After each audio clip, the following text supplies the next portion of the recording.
Ethiopia ayaa mar kale waxa ay iyaduna gef dhinaca diblomaasiyadda iyo dalnimada qarannimada iyo jiritaanka Soomaaliya ay ku soo qaaday dalka Soomaaliya. Arrintan ku saabsan qadiyadda Ethiopia ay toddobaad gudihii ku soo cusboonaysiisay hadal kale oo markaasi ku soo baxay barteeda ay ku leedahay internetka. Wasaaradda Arrimaha Dibadda ayaa muujinaysa kala qaybin dalka Soomaaliya. dalka Soomaaliya ayaa waxa ay ka kala dhigtay saddex dal. Qariirad dhinaca markaasi khilaafka dhalisay in dalweynihii lagu darsaday ama dalweynaha Soomaaliya lagu darsaday dalka Ethiopia iyadoo qayladhaanteeda iyo carada ka dhalatay dadka Soomaaliyeed ay ka keeneen ay wali taagan tahay ayaa haatan waxa ay soo saartay liis saddex dal ay ugu kala qaybisay Soomaaliya.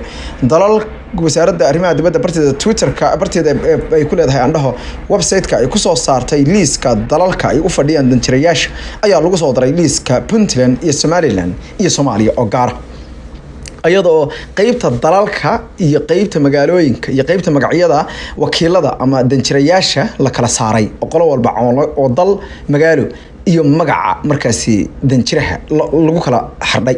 Waxa la yiri markaasi liiska waxa uu qoran yahay iyadoo laga soo bilaabay dalalka Algeria, dalka Ivory Coast, dalka Djibouti, dalka Masar, Eritrea, Ghana, Kenya, Morocco, Nigeria, Puntland, Rwanda, Senegal, Somalia, Somaliland ayaa loo soo qoray. Waxaana arrinta ficilsada ay noqotay kadib markii Puntland la yiri Garowe oo caasimadaha liiskooda lagu daray magaalooyinka, halka Somaliland la yiri Hargeysa, Muqdisho waxa la yiri Soomaaliya. Arrintan ayaa mar kale waxay muujinaysaa gefafka waaweyn ee dhinaca diblomaasiyadda ee galaysa dawladda Ethiopia kuwaas oo haatan u muuqda inay yihiin kuwo ay dawladda Ethiopia u soo tafaaciidatay. Dawladda Soomaaliya iyo wasaaraddeeda arrimaha dibadda ayaan ilaa haatan ka jawaabin isla markaana jawaab cad ka bixinin hadalkii ugu dambeeyay ee barta wasaaradda arrimaha dibadda lagu shaaciyay ama muuqaalkii khariirada Soomaaliya oo la baabi'iyay isla markaana Ethiopia lagu dhaxdaray.